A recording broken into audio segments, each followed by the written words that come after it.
नमस्कार, मैं जयमाला राजन, प्रवक्ता, जिला शिक्षा एवं प्रशिक्षण संस्थान फिरोजाबाद। आज हम DLED सेकेंड सेमेस्टर के थर्टिकल paper new efforts in elementary education के अंतर्गत बेसिक एजुकेशन प्रोजेक्ट के बारे में जानेंगे। बेसिक एजुकेशन प्रोजेक्ट को शॉर्ट में हम BEP के नाम से भी जानते हैं। तो बेसिक एजुकेशन प्रोजेक्ट को लाने का उद्देश्य था कि जो राष्ट्रीय शिक्षा नीति 1986 तथा उसकी जो संशोधित कार्य योजना 1992 के तहत जो प्राथमिक शिक्षा के क्षेत्र में जो कार्य लिखे गए थे या जो योजनाएं बनाई गई थी, कक्षा 1 से 8 तक की शिक्षा में निर्विघ्न क्रियान्वयन हेतु संस्था पंजीयन अधिनियम 1860 के तहत उत्तर प्रदेश सभी के लिए शिक्षा परियोजना परिषद 17 मई 1993 को स्थापित की गई थी। तो इसी के माध्यम से बेसिक शिक्षा परियोजना 5 अक्टूबर 1993 को प्रारंभ की गई या 1993 से प्रभावी हुआ। यह जो बेसिक एजुकेशन प्रोजेक्ट है ये 1993 में प्रारंभ किया गया था और यह परियोजना लगभग सन 2000 में पूर्ण की गई। इसी परियोजना को लाने इसका उद्देश्य था प्राथमिक शिक्षा के को सुदृढ़ीकरण करना। तो इस योजना के माध्यम से कई प्राथमिक शिक्षा के क्षेत्र में कई कार्य किए गए। सबसे पहले ये बेसिक एजुकेशन प्रोजेक्ट 17 जनपदों में लागू की गई थी, बाद में इसे सभी जनपदों में लागू कर दिया गया था। तो इस बेसिक एजुकेशन प्रोजेक्ट के जो उद्देश्य थे वो इस प्रकार से हैं। सबसे पहला उद्देश्य है विद्यालय सुलभ कराना। यदि प्राथमिक शिक्षा को सुदृढ़ करना है तो सबसे पहले हमें विद्यालय सुलभ कराने होंगे। तो इस योजना के अनुसार प्राथमिक विद्यालयों या वैकल्पिक शिक्षा केंद्रों को 300 की आबादी या 1.5 किलोमीटर की दूरी पर खोलना सुनिश्चित किया गया था। नामांकन में इन्होंने 6 से लेकर 11 वर्ष के सभी बालक तथा बालिकाओं को वर्ष 2006 तक विद्यालय में नामांकन सुनिश्चित कराना रखा। उपलब्धि प्राप्ति करना में इन्होंने न्यूनतम तथा अधिगम स्तर दक्षताएं वर्ष 2000 तक विकसित करने का उद्देश्य रखा था। सतत शिक्षा के तहत इन्होंने लगभग 5000 की ग्रामीण आबादी वाले क्षेत्र में प्रदान करना सुनिश्चित किया था।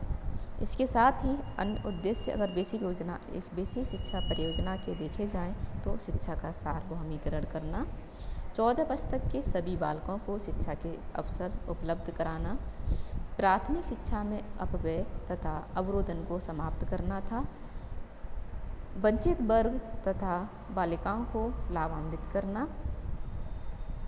प्राथमिक विद्यालय के नामांकन में बढ़ोतरी करना तथा शिक्षा की गुणवत्ता में सुधार करना था। तो ये थे बेसिक एजुकेशन प्रोजेक्ट के उद्देश्य। अब हम इसके कार्यों को देख लेते हैं। तो बेसिक शिक्षा परियोजना के तहत प्रमुख कार्य किए गए। तो सबसे पहला इसमें जो कार्य था वो था प्रबंधकीय व्यवस्था करना, यानी प्राथमिक शिक्षा को सुदृढ़ करना है तो उसके लिए उन्होंने प्रबंधकीय व्यवस्था के अंतर्गत राज्य स्तर पर राज्य परियोजना परिषद का गठन किया, जनपद स्तर पर जिला शिक्षा परियोजना समिति का गठन किया गया, विकासखंड स्तर पर ब्लॉक शिक्षा समिति का गठन किया गया, ग्रामीण स्तर पर ग्राम शिक्षा। साथ अगला जो कार्य था वो था अकादमिक व्यवस्था। एकेडमिक व्यवस्था में राज्य स्तर पर राज्य शैक्षिक प्रबंधन तथा प्रशिक्षण संस्थान, जिसे हम सीमेट के नाम से जानते हैं, का गठन किया गया। जनपद स्तर पर जिला शिक्षा एवं प्रशिक्षण संस्थान, जिसे हम डाइट के नाम से जानते हैं, का गठन किया गया। विकासखंड स्तर पर ब्लॉक संसाधन केंद्रों का गठन किया गया। न्याय पंचायत स्तर पर न्याय पंचायत केंद्र, जिसे हम NPRC के नाम से जानते हैं, का गठन किया गया। इनके गठन के माध्यम से शिक्षा के क्षेत्र में सुदृढ़ीकरण की व्यवस्था की गई थी। तो इसके जो कार्य थे, इन कार्यों का क्रियान्वयन किस प्रकार से किया गया वो हम देख लेते हैं। तो सबसे पहला था संस्थागत क्षमता में वृद्धि करना। तो राज्य बेसिक एजुकेशन प्रोजेक्ट के तहत जो संस्थाएं का गठन किया गया था, उन संस्थाओं की क्षमता में वृद्धि की गई। तो राज्य शैक्षिक अनुसंधान और प्रशिक्षण परिषद का सुदृढ़ीकरण के द्वारा शैक्षिक प्रशिक्षण कार्यक्रम तथा पाठ्य पुस्तकों, सामग्री निर्माण, मूल्यांकन, तकनीकी तथा दक्षताओं का विकास किया जाना प्रस्तावित किया गया। साथ ही राज्य शैक्षिक प्रबंधन एवं प्रशिक्षण संस्थान के अंतर्गत शैक्षिक प्रबंधन में पुष्टिकरण को दृष्टिगत रखते हुए एक अलग संस्थान की स्थापना भी की गई। शैक्षिक गुणवत्ता में उन्नयन करने के लिए प्रत्येक जिले में जिला शिक्षा एवं प्रशिक्षण संस्थाओं के अंतर्गत जनपद में शिक्षा की गुणवत्ता का उन्नयन तथा उनकी दक्षता का विकास और अनुश्रवण एवं सतत मूल्यांकन करने के उद्देश्य से डाइट की स्थापना की गई थी। इन संस्थाओं पर नई शिक्षक प्रशिक्षण संस्थानों को विकसित करने का दायित्व भी सौंपा गया, जिससे कि शैक्षिक गुणवत्ता में उन्नयन किया जा सके। विकासखंड स्तर पर विकासखंड तथा न्याय पंचायत के अंतर्गत सूक्ष्म योजना तथा सूक्ष्म स्तर पर कार्यान्वयन एवं अनुश्रवण हेतु विकासखंड एवं न्याय पंचायत स्तर पर शैक्षिक संदर्भ केंद्र के रूप में संचालित किया गया। अगला जो क्रियान्वयन कार्य था इनका अधिगम संप्राप्ति में गुणवत्ता। तो अधिगम संप्राप्ति के अंतर्गत पाठ्यक्रम, अध्ययन सामग्री का निर्माण और शिक्षण अधिगम सामग्री का निर्माण करना प्रस्तावित रखा, जो अधिगम संप्राप्ति में गुणवत्ता लाने में अत्यधिक महत्वपूर्ण रहा। नवाचार कार्यक्रमों का संचालन के लिए नवीन मूल्यांकन तकनीकी विषयों प्रविधियों के विकास योजना को कार्यान्वयन के पूर्व शैक्षिक संप्राप्ति की जानकारी के लिए आधार लाइन सर्वे एवं विकास की व्यवस्था की गई। बालिका शिक्षा की व्यवस्था के लिए तो बालिका शिक्षा के अंतर्गत छात्राओं के 100% नामांकन तथा क्षेत्रीय आवश्यकताओं के अनुरूप शिक्षा केंद्रों की स्थापना, शिशु शिक्षा केंद्रों की स्थापना, बालिका शिक्षा के उन्नयन के क्रम में प्रयास किया गया था।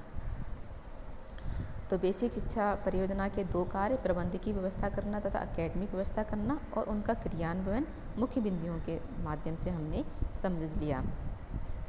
तो बेसिक शिक्षा परियोजना जो रही अत्यधिक सफल रही थी बेसिक शिक्षा परियोजना, तो इसके जो परिणाम थे वो अत्यधिक संतोषजनक रहे हैं। इसके अनुसार संस्थागत विकास भी प्रभावपूर्ण रहा। शैक्षिक गुणवत्ता में सुधार के साथ साथ विद्यालय नामांकन के अंतर्गत इसमें वृद्धि भी देखी गई। बेसिक एजुकेशन प्रोजेक्ट के लिए बैंक द्वारा कर्ज तथा परियोजना के लचीलेपन के कारण सरल से मूल्यांकन किया गया था। शैक्षिक सुधार हेतु शिक्षक सहायता संरचनाओं की स्थापना तथा संस्था को सशक्त बनाया गया। इससे माध्यम से विद्यालय के नामांकन में वृद्धि अच्छी देखी गई। काफ़ी चयनित जनपदों में प्राथमिक तथा उच्च प्राथमिक विद्यालयों की स्थापना भी की गई। अनौपचारिक शिक्षा केंद्रों की स्थापना भी की गई।